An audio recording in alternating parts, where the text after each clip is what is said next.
నేను మీకు నచ్చానా?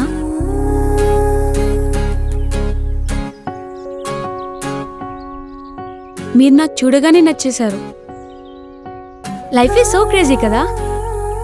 25 ఏళ్లుగా మనం ఎవరు ఏంటో ఎవరికి తెలియకుండా బ్రతికేశాం. కానీ ఈ క్షణం ఇద్దరం కలిసి బ్రతకడానికి రెడీ అయిపోయాం. మీకు విషయం తెలుసా? నాకొచ్చేవాడు ఎలా ఉంటాడా అని ఏవేవో ఇమాజినేషన్ చేసుకున్నాను.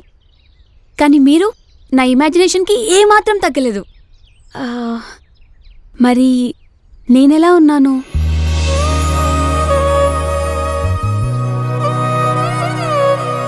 అబ్బో, సిగ్గుపడుతున్నావులే.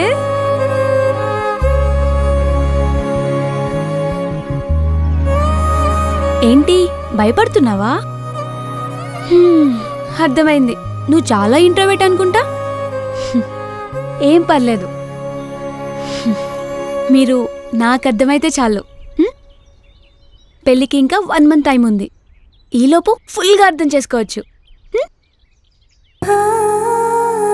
సర్లే, కింద అందరూ వెయిట్ చేస్తున్నారు, వెళ్దామా? ఈరోజు నుంచి నా పేరు పక్కన మీ పేరు కూడా ఉంటుంది. ఈరోజు నుంచి నా పేరు దివ్యశ్రీ. నువ్వు నవ్వేవా?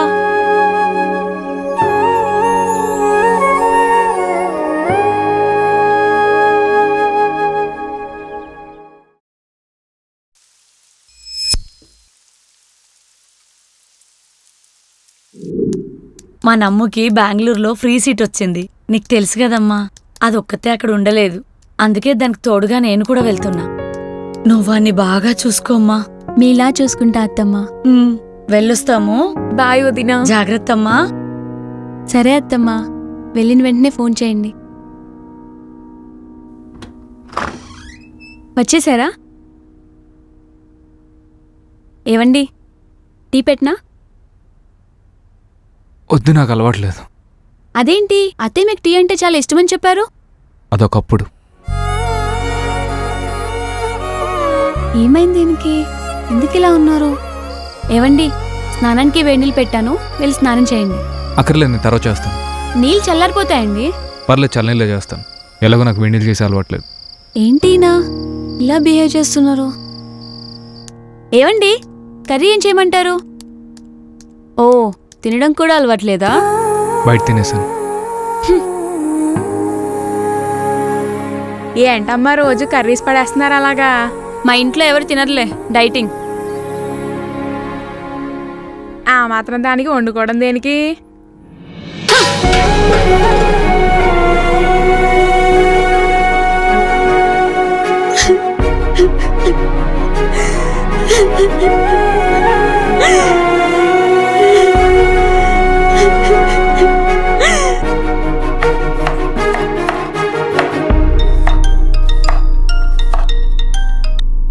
హలో, ఏంటే, ఎలా ఉంది కాపురం? బాగుందమ్మా, అస్సలు ఊహించలేదు ఇంత బాగుంటుందని. మరేమనుకున్నావు మేము చూసిన సంబంధం అంటే? కడుపులో కాయేమన్నా కాసిందా? ఏంటమ్మా? అది కాదే, మీ పెళ్ళై 1 ఏడాది అవుతుంది. బంధువులందరూ అడుగుతున్నారు. అయినా మాకు మాత్రం ఉండదంటే మనవడినో మనవరాలను ఎత్తుకొని తిప్పాలని. సరే అమ్మా, నేను మళ్ళీ కాల్ చేస్తాను. సర్లే.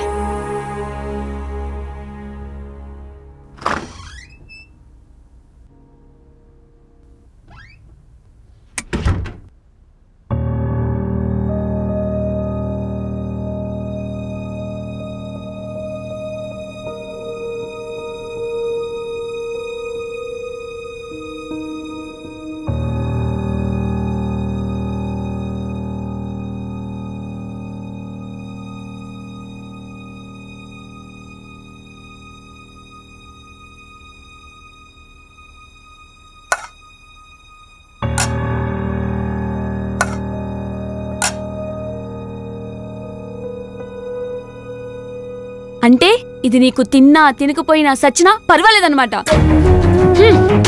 ఏమై శ్రీ, నీకు ఎందుకు ఇలా బిహేవ్ చేస్తున్నావు? నేను నీకు నచ్చట్లేదా? చెప్పు. ఏమన్నా గట్టిగా మాట్లాడితే ఇదిగో ఇలా సైలెంట్గా ఉంటావు. ఇంట్లో అందరు అడుగుతున్నారు శ్రీ, పెళ్ళయి 1 year అవుతుంది, ఇంకా పిల్లలు లేరేంటని. అయినా మన ఇద్దరి మధ్య ప్రేమే లేదు, ఇంకా పిల్లలు ఎక్కడి నుంచి పుడతారు? అయినా ఈ విషయం వాళ్ళకి తెలియదు కదా. కానీ మనం ఇలాగే కంటిన్యూ చేస్తే ముందు ముందు ఖచ్చితంగా వాళ్ళకి తెలిసిపోతుంది మన ఇద్దరి మధ్య ప్రేమ లేదని. అప్పుడేం చెప్తావు నువ్వు? ఆంటీ, నాకు పెళ్లి చేసుకోవడమే కానీ పిల్లల్ని కండం, పిల్లల్ని సుఖపెట్టడం అలవాట్లేదని చెప్తావా? ఛీ!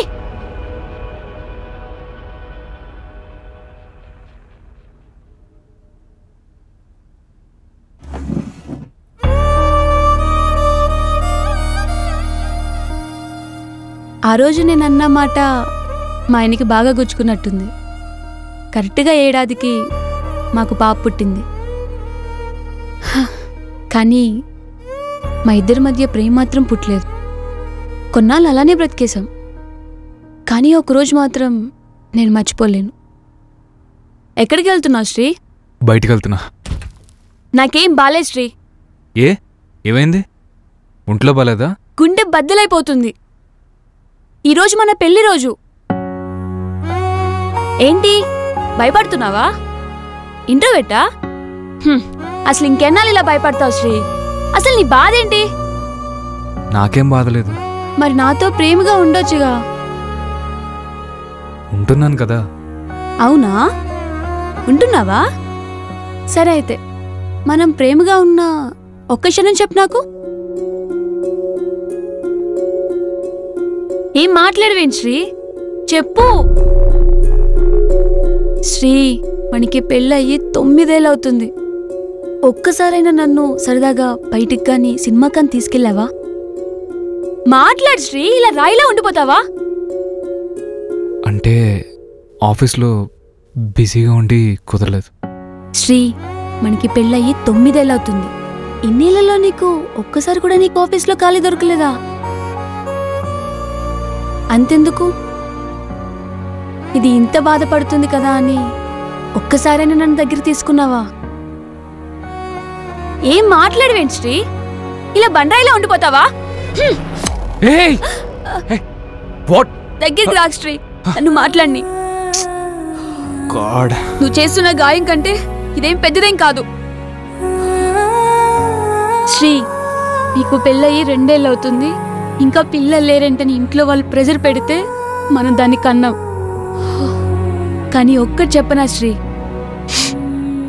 భార్యాభర్తలకి పిల్లలు పుట్టాక ఆ పిల్లలు చూస్తే వాళ్ళిద్దరి మధ్య ఉన్న ప్రేమ గుర్తు రావాలి. అంతేకాని 10 నిమిషాలు తప్పు చేస్తే నాకు ఆ పిల్ల పుట్టింది అనిపించకూడదు. నాకు దాన్ని చూసిన ప్రతిసారి అలానే అనిపిస్తుంది.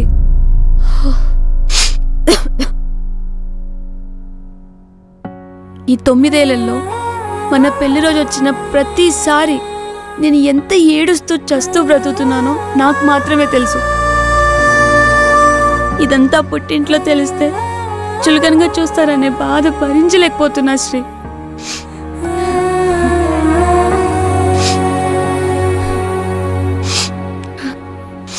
శ్రీ, నన్ను పెళ్ళంగా ప్రేమించకపోయినా పర్లేదు, ఒక మనిషిలా ఇష్టపడు చాలు.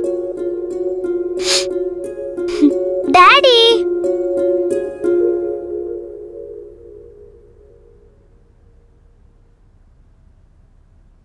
ఆ తర్వాత ఇంకా నా వల్ల కాలేదు. ఏవండి, నేను మీతో మాట్లాడాలి.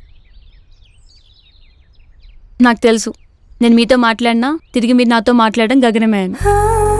అంత తప్పు నేనేం చేశానో నాకు ఇప్పటికీ అర్థం కాదు. ఇంకా నా వల్ల కాదండి. ఎందుకలా ప్రతిదానికి డిస్టర్బ్ అవుతావు? ఓ, ఇది మీరు నాతోనే మాట్లాడుతున్నారా? నన్నేనా? కన్ఫర్మేగా? లేదంటే బ్లూటూత్ ఏమన్నా పెట్టుకొని ఫోన్లో ఎవరితోనైనా మాట్లాడుతున్నారా?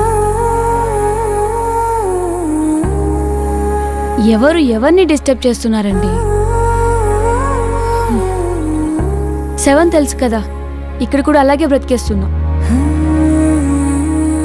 ఇంకా మారుతారులే అనుకుంటే చివరికి నన్నే ఇలా 7లా మార్చేశారు కదండి. మొన్న సంధ్య వాళ్ళ పెళ్లిలో ఒక అమ్మాయి మీకు పెళ్ళయిందని అడిగితే మీరెందుకు ఏం మాట్లాడకుండా కామ్గా వెళ్ళిపోయారు? ఓ మీకు పెళ్లి కాలేదా? నేను మీ పెళ్ళాని కాదా? లేదా నేను మీ పెళ్ళంగా సరిపోనా? దివ్య, కంట్రోల్ యువర్ సెల్ఫ్. ఏంటండి కంట్రోల్? ఏంటి కంట్రోల్ చెప్పండి. నేను మీ పెళ్ళాని కాదా? కొంప తీసి మీకు నాతో రెండో పెళ్ళా? దాంతో మోసిరిపోయాక నన్ను పెళ్లి చేసుకున్నారా? కొట్టండి. మీరు ప్రతిసారి నా మనసు మీద కొట్టే దెబ్బ కన్నా ఇది చాలా చిన్నది. ఇంకిలా బ్రతకడం నా వల్ల కాదండి. పాపకి ఊహ తెలుస్తుంది. ఇప్పుడు మనం ఇలానే ఉంటే అది కూడా దాని మొగుడుతో రేపు అలానే ఉంటుంది. నాకు ఈ పెంపకాలు వద్దు బాబు.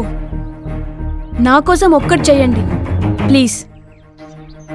డివోర్స్కి అప్లై చేశాను. 1 వీక్లో వస్తాయి. సైన్ చేయండి చాలు. నా బ్రతుకు నేను బ్రతుకుతాను. నా కోసం ఆ ఒక్కటి చేయండి చాలు ప్లీజ్.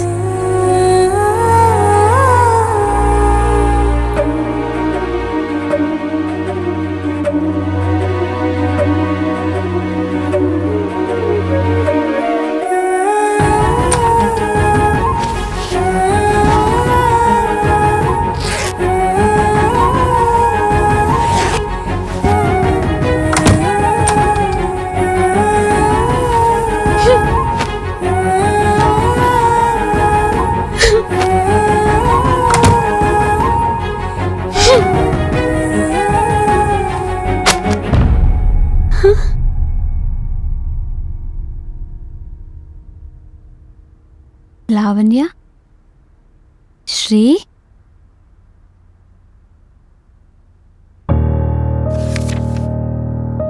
లావణ్య నా జీవితాన్ని మార్చేసిన డెఫినేషన్. సాధారణంగా మన జీవితంలోకి వచ్చే అందరినీ బ్రెయిన్లో గుర్తుపెట్టుకుంటాం, కానీ కొందరిని మాత్రమే గుండెల్లో పెట్టుకుంటాం. లావణ్య మొదటిసారి తన రూపం నా కళ్ళల్లోకి వచ్చి బ్రెయిన్ పర్మిషన్ లేకుండా వెళ్ళి నా హార్ట్లో కూర్చుంది. ఏదో విఐపి ఎంట్రన్స్ లాగా. ఆ క్షణం నుండి నేను నా మైండ్ మాట వినడం మానేశాను. హార్ట్ ఏది చెప్తే అది చేశాను. తనని ప్రేమించాను, పెళ్లి చేసుకున్నాను, కలిసి ఉన్నాను. ఎప్పటికీ కలిసి ఉంటానని ప్రామిస్ చేశాను. కానీ కొన్నాళ్ళకి అవేం జరగవని తెలిసాక నా మనసు బద్దలైపోయింది. ఆ రోజు నుండి నా హార్ట్ చెప్పేది వినడం మానేశాను. మైండ్ మాట మాత్రమే వింటున్నాను. అప్పుడు వచ్చింది నా జీవితంలోకి దివ్య, నా మనసులో చోటు కావాలంటూ. లేని మనసు నేను ఎక్కడి నుంచి తెచ్చేవను? లావణ్య వదిలి వెళ్ళిపోయాక తను చేసిన పనికి నాకు ప్రేమ మీద విరక్తి పుట్టింది. అక్కడి నుండి నా మైండ్ దాటి ఎవ్వరిని వెళ్ళనివ్వడం లేదు. ఎందుకంటే ఇంకోసారి నా మనసు గాయపడితే తట్టుకునే శక్తి నాకు లేదు. అందుకే లావణ్య దగ్గరే ఆగిపోయాను. లావణ్యతోనే ఉండిపోయాను. కానీ నేననే వాడిని ఎవరికైనా రుణపడి ఉండాలంటే అది దివ్యకే. ఎందుకంటే ఇన్నాళ్ళు నా భయాన్ని, నా బాధని తెలియకుండానే నాతో కలిసి మూసింది. కానీ ఇప్పుడిప్పుడే నాకు అనిపిస్తుంది దివ్య లేకపోతే నేనేమైపోతాను అని. దివ్య, నువ్వు నన్ను ఎన్ని మాటలైనా కొట్టు తిట్టు పడతాను. ప్రేమ చూపించడం లేదని మాత్రం వెళ్ళిపోకు. ఎందుకంటే నాకు ప్రేమ చూపించడం రాదు, నా వల్ల కాదు. అందుకే లావణ్య దగ్గరే ఆగిపోయాను.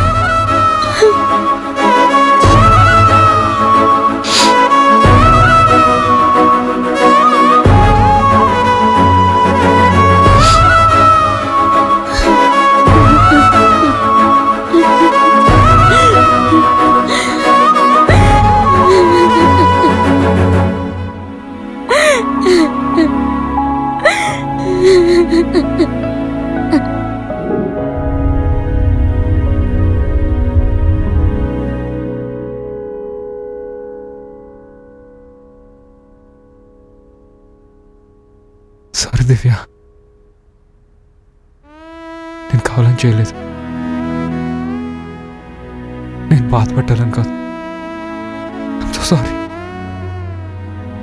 Please forgive me, please. ఇదేంటి జ్వరం వచ్చినట్టుంది.